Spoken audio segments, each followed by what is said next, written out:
My name is Anya Reeves. I am 31 years old. And the night my brother held up my phone at Carmine's restaurant and played 30 seconds of my voice for a table of 9 people was the night I understood that the people closest to you will sometimes treat your work as a punchline before they treat it as a fact. He didn't warn me. That matters. He had asked to see my phone to look at a photo from earlier in the evening, and then I heard my own voice coming out of the speaker, tinny, slightly too loud over the restaurant noise, mid-sentence, mid-thought, and I looked up and he was grinning at the table with the phone held out like evidence. "This is what you do on weekends?" he said. "Seriously, Anya?" My dad winced. Not at Marcus. At the sound. At the situation. He picked up his water glass. My mom said, "Maybe keep it as a hobby." She meant it kindly. That was the part one had to hold on to later, when it was easier to make her the villain. She meant it kindly and she was still wrong, and both of those things were true at the same time. The table moved on. Someone asked about dessert. I put my phone in my bag when Marcus handed it back, and I nodded once, and I ate the rest of my dinner without speaking very much. In the car on the way home, I kept both hands on the wheel, and I drove carefully, the way you do when something is close to the surface and you need the ordinary physical task to hold it down. I did not call anyone. I did not text. I drove the 23 minutes back to my apartment on Delton Avenue, went inside, sat at my desk, and opened my recording software. I had 17 subscribers. I recorded for 40 minutes. I uploaded it at 11:42 p.m. What no one at that dinner table knew, what I had not told anyone in my family yet, was that 2 weeks earlier, a producer at a mid-sized podcast network called Meridian Audio had sent me an email asking if we could set up a call. I kept that to myself. I had learned, in 31 years, when to hold a card. I want to tell you about the women I built the show for because without understanding them, none of the rest of this makes sense. My podcast was called On the Clock. The premise was simple in the way that things are simple when you have been thinking about them for 4 years. I interviewed women who worked in trades, electricians, plumbers, HVAC technicians, welders, heavy equipment operators, roofers. Women who had walked into apprenticeship programs where sometimes they were the only woman in the room, or one of 2, or one of 3 in a cohort of 40. Women who had learned their trade from someone who maybe did not want to teach them, who had earned certifications and union cards and foreman positions in fields where the assumption was that they didn't belong, and who had built careers that paid them $68,000 or $84,000 or $97,000 a year doing physical skilled work that they were genuinely good at. I knew these women because I was adjacent to that world. I had worked for 6 years as an administrative coordinator at Halverson Construction, a mid-sized regional general contractor that ran commercial and light industrial projects across 3 counties. I was not a tradesperson. I ran schedules, processed subcontractor paperwork, managed the office communication between field supervisors and project managers. But I was in the orbit of it. The job sites, the pre-construction meetings, the punch list walkthroughs, and over 6 years I had met dozens of women doing skilled trades work, and almost none of them had ever been interviewed about it. Almost none of them had been asked to describe their apprenticeships, their journeyman exams, the particular texture of being the first woman to run a certain crew on a certain job. They had just done the work, invisibly, and the work was remarkable, and nobody outside their immediate field knew that. That was the gap. That was On the Clock. I started researching the format seriously in the spring of my 28th year. I spent 4 months reading about podcast production before I touched any equipment, audio fundamentals, interview technique, RSS distribution, podcast hosting platforms, advertising CPM rates, listener growth curves for independent shows in niche categories. I found an online course taught by a working audio producer named Harriet Voss, who had built and sold 2 shows before turning to education. I took her 12-week course on Tuesday evenings. I took notes the way I took notes at work, methodically, with follow-up action items. I bought a condenser microphone, a small audio interface, and a set of closed-back headphones. I set up in my second bedroom, which had been a storage room and which I cleared out over a single weekend in September. I built acoustic panels from materials I ordered online and mounted them myself, which took 2 additional weekends and 1 YouTube tutorial I watched 4 times. My first test recordings sounded like I was talking inside a cardboard box. By the 8th test, they sounded like something I would actually listen to. I identified my first guest through Halverson, a woman named Cecilia Drum, 44 years old, a licensed electrician, and the first female foreman on a Halverson project I had processed paperwork for in my third year at the company. I had spoken to Cecilia maybe 6 or 7 times in a professional context.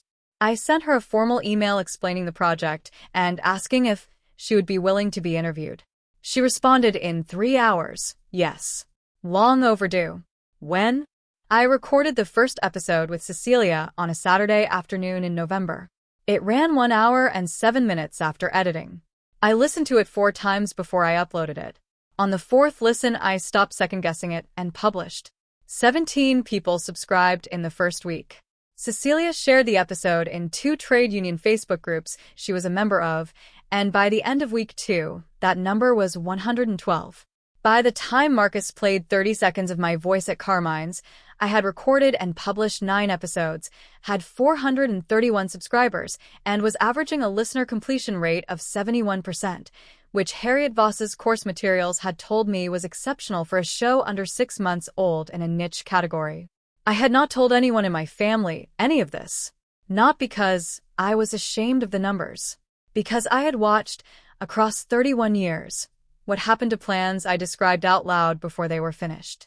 My family had a particular way of engaging with things I was building, not maliciously, not always, but with a reflexive skepticism that I had eventually understood was structural rather than personal. Marcus was 4 years older than me. He had a stable job in commercial insurance, a mortgage, a long-term girlfriend named Beth, and the unspoken status in our family of having figured it out first. My father deferred to Marcus's practical assessments the way he deferred to weather forecasts, as a form of useful information rather than an opinion. My mother worried about everything equally and loudly and in advance, which meant the act of telling her something was in progress was indistinguishable from inviting an intervention. So, I kept the numbers to myself. I kept the email from Meridian Audio to myself. I went to the birthday dinner at Carmine's, ate the risotto, and did not mention any of it. And then Marcus picked up my phone. The email from Meridian Audio had come from a producer named Desmond Cording. His title at the company was Director of Podcast Development. Meridian was not the largest network in the industry, but it was not small. They had 14 shows in active production across true crime, business, and culture verticals, and their distribution agreements included placement on 3 major platforms. I had listened to 2 of their shows before I responded to Desmond's email. I wanted to understand what kind of operation I was talking to before I got on a call with them. We spoke the Thursday before the Carmine's dinner. Desmond was direct and prepared. He had listened to all 9 of my published episodes before the call, which I registered without commenting on. He said his researcher had flagged on the clock through a listener data aggregation tool they use to identify fast-growing niche shows. He said the completion rate and the subscriber growth curve in weeks 4 through 9 had put me on their watch list. He said Meridian was interested in exploring a production and distribution partnership. He said the structure they were proposing would involve Meridian handling audio post-production, advertising sales, platform distribution, and promotional placement, while I retained creative control and ownership of the show's intellectual property. He said they would want to discuss an exclusivity arrangement for network distribution over an initial term. Asked about compensation structure. He described a revenue share model and a signing advance. He gave me a number. It was specific, and it was not small. I wrote it down. I said I would need time to review any formal proposal with an attorney. He said that was expected, and that he would send a term sheet within the week. We got off the call. I sat in my second bedroom in front of my acoustic panels for a few minutes.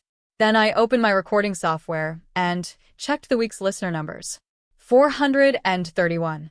Growing. I did not tell anyone. I went to my brother's birthday dinner 2 days later. I ate the risotto. I nodded once. The term sheet arrived the following Tuesday. I had already identified an entertainment attorney through a referral from Harriet Voss, a woman named Priya Madan who practiced in media and intellectual property law and who had represented 3 other independent podcasters in network deals. I sent Priya the term sheet the same afternoon I received it. She reviewed it and came back to me within 48 hours with a marked-up copy and 7 specific points she wanted to negotiate. We spent 3 weeks in back and forth with Desmond and Meridian's legal team. Priya negotiated the exclusivity term down from 3 years to 18 months with an option I could decline. She negotiated the revenue share up by 4 percentage points. She added a reversion clause that returned full distribution rights to me if Meridian failed to meet defined promotional benchmarks in the first 6 months. She flagged a clause about show format modifications and got it amended so that any format changes required my written approval. I reviewed every marked draft. I asked questions until I understood each clause.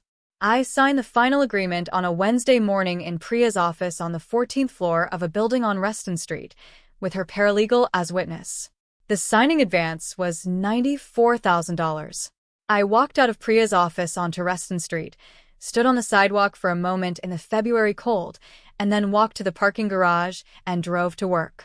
I had a subcontractor compliance review at Halverson at 2 o'clock. I did not want to be late. Meridian's standard onboarding process for new network shows involved a production kickoff that they broadcast live on their own channel, a 30-minute conversation between the incoming host and Desmond, streamed simultaneously to Meridian's subscriber base and clipped for social distribution. It was how they introduced new acquisitions to their existing audience. Desmond had mentioned it in our first call as a routine part of their process. I had noted it, agreed to it, and not given it much additional thought. The broadcast was scheduled for a Tuesday morning, 11 a.m. Marcus worked at his insurance firm 4 blocks from my apartment. He took his coffee break at 11:15. He was at his desk at 11 a.m. on a Tuesday. I had not told him about any of it. I had not told my parents. I had not told anyone in my family that I had signed with a network, that there was an advance, that there was a production agreement, that On the Clock had grown from 17 subscribers to, by the morning of the broadcast, 4,208. None of it. I had simply continued to exist in their understanding as Anya, who was doing a podcast as a hobby, the way my mom had suggested, and who worked at Halverson and came to dinners and nodded once. The broadcast opened with Desmond at his desk in Meridian Studio, the network's logo behind him, and then my face appearing in the split screen from my second bedroom on Delton Avenue. He introduced the show. He read the subscriber growth curve aloud. He had updated numbers I hadn't even checked that morning. 4,208. He read the average completion rate. He said, and I am giving you his exact words because they matter. What you built independently, without a network, without a budget, without promotional infrastructure in 14 months is frankly the kind of thing we look for and rarely find. I said thank you. I kept my voice level. My hands were in my lap, out of frame. We talked for 22 minutes about the show, the guests, the trades community that had found it, where it was going under the Meridian banner. At the end, Desmond held up the signed agreement, a prop, a single page, for the visual, and said, Anya Reeves and On the Clock are officially part of the Meridian audio family as of this morning. The stream had 1,041 live viewers. My phone was on my desk beside the laptop. I watched the notification count climb in the corner of my screen. I did not pick it up. I finished the broadcast. I thanked Desmond. The stream ended. I sat in the second bedroom in front of my acoustic panels and was very still for a moment. Then I opened my recording software. I had a guest interview scheduled for Thursday, and I needed to confirm the prep notes. The first text from a number I didn't recognize came in at 11:34. Then a notification from the On the Clock listener email account. Then another. Then my personal phone screen lit up with Marcus's name. I let it ring. He called 3 times before noon. He texted twice. The first was a single line. Anya, call me. The second, for minutes later, I saw the stream. Desmond put a clip on LinkedIn. Call me. I was at Halverson by 1 o'clock. I had a project closeout meeting at 1:30 with a field supervisor named Tom Beckett and 2 subcontractor reps. I sat through it, took my notes, answered the questions I was there to answer. Afterward, I went back to my desk and looked at my phone. Marcus had called once more while I was in the meeting. My mom had texted, "Is this your podcast? Someone sent this to Dad." My dad had not texted, but that was not unusual. I called my mom back first.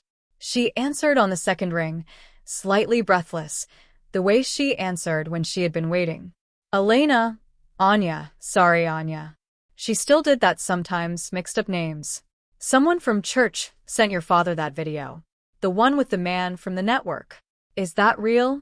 Is that really you? I said yes. She was quiet for 3 full seconds.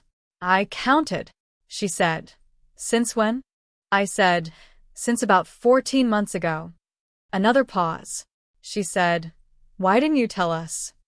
I thought about the risotto at Carmine's. I thought about my dad picking up the water glass. I said, "I wanted to be sure first." She said, "Anya."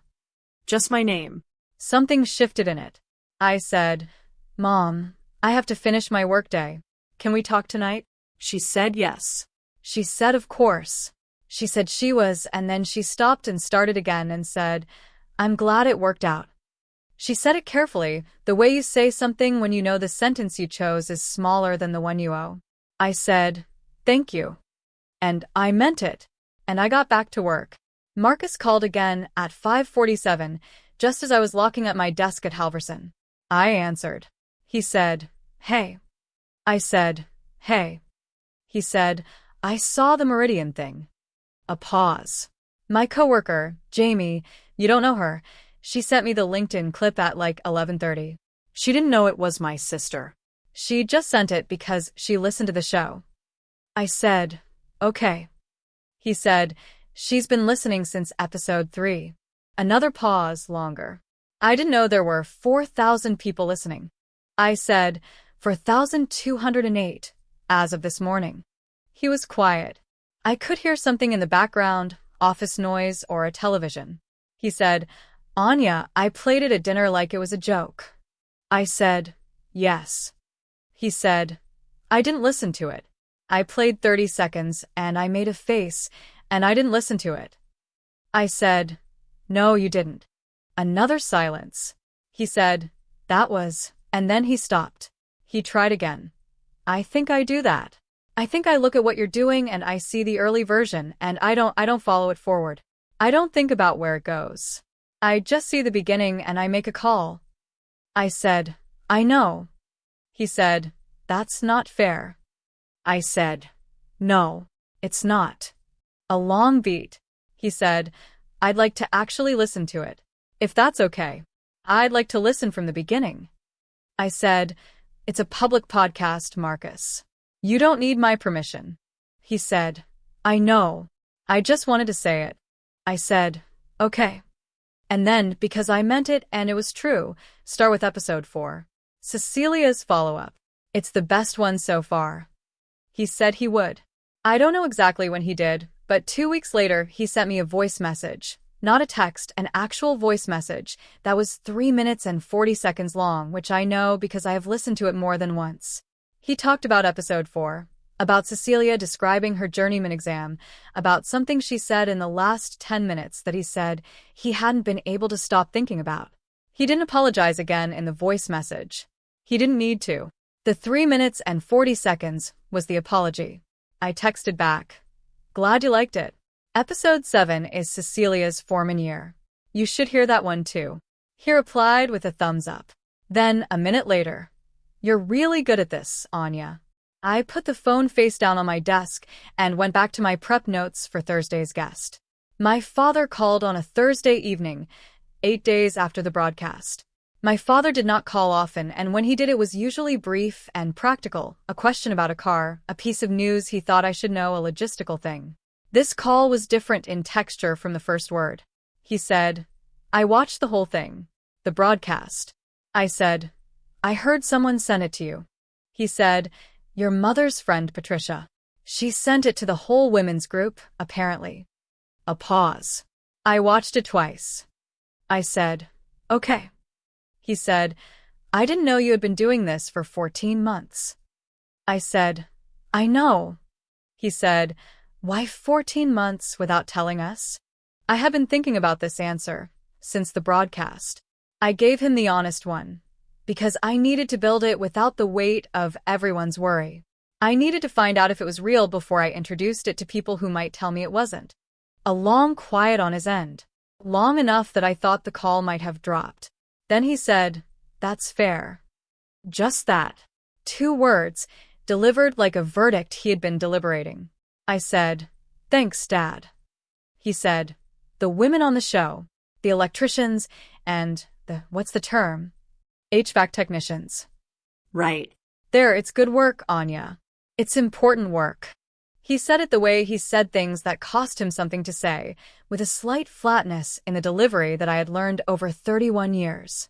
Meant he was being more sincere than he knew how to sound. I said, "I think so too."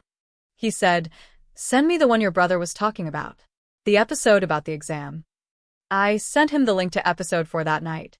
He texted back the next morning, "Listen on the drive in. That woman has been through something. Good interview." Then, after a pause of about an hour, "You ask good questions." Then nothing for a few days, which was normal, which was him. Desmond had been right about what the network could do with distribution. The first Meridian-produced episode of On the Clock dropped 6 weeks after the broadcast. The post-production quality was noticeably different. A fuller sound, cleaner edits, a proper intro sequence that Meridian's audio team built with a composer named Leon Varga, who specialized in podcast branding.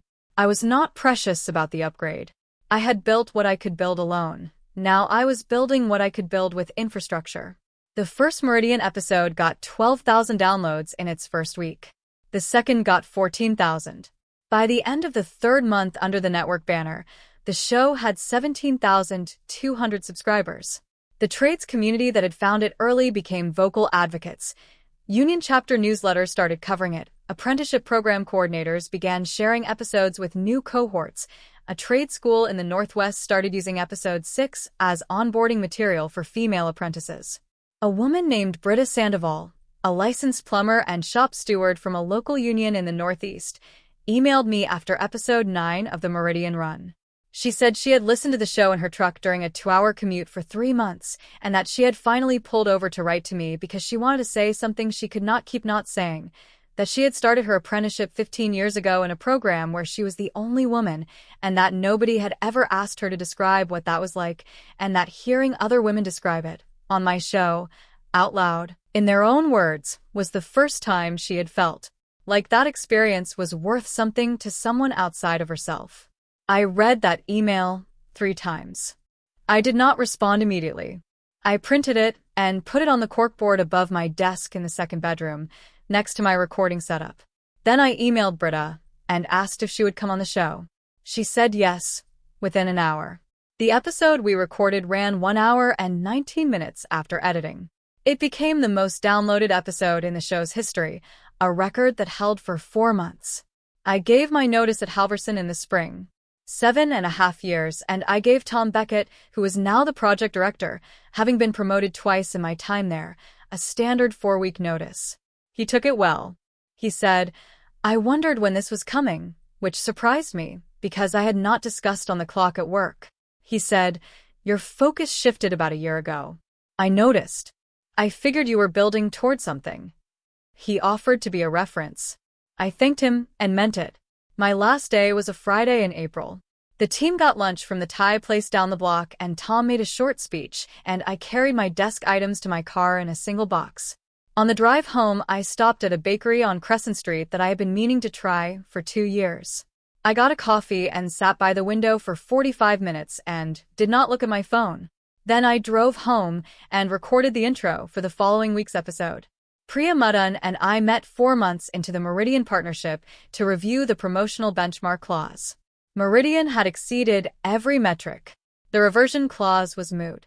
We used the meeting instead to begin preliminary discussions about what a renegotiation might look like at the end of the 18-month exclusivity term, what ownership structures were available to me, what a potential equity arrangement in the show's IP might look like, what the market for independently distributed shows with the audience On the Clock now carried would bear. Priya said, "You're in a different position than you were when you walked in here the first time." I said I knew. She said, "What do you want the show to look like in 3 years?" I told her. She took notes. We had a second meeting scheduled before we left the office.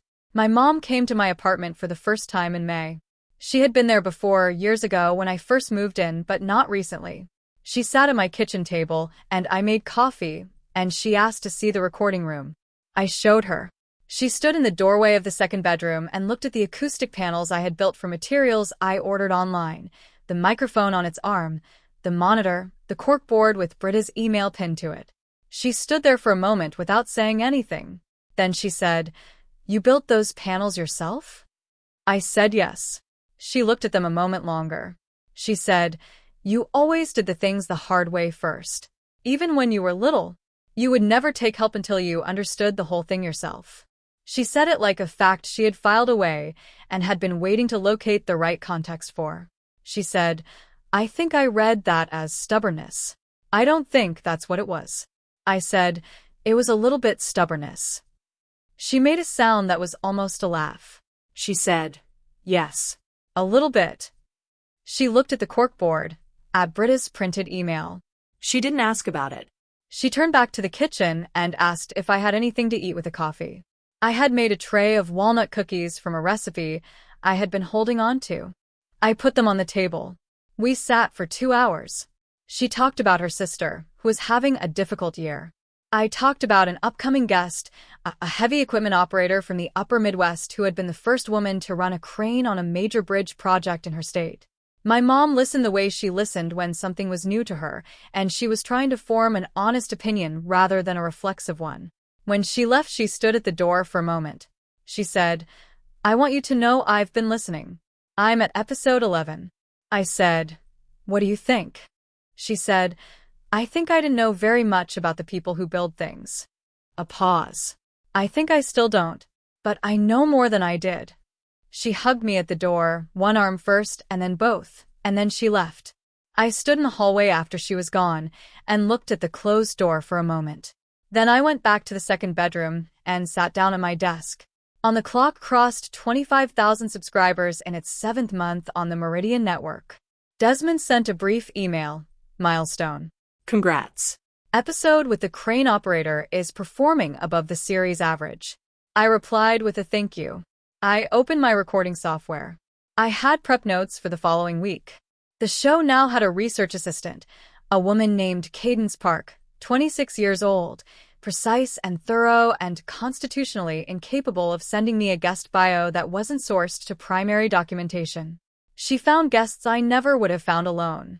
She found a pipe fitter named Dorothea Avila, who had been part of the crew that retrofitted the HVAC system of a downtown federal building while 7 months pregnant, which her foreman had not known until the final walkthrough. That episode ran 1 hour and 22 minutes and held a completion rate of 78%.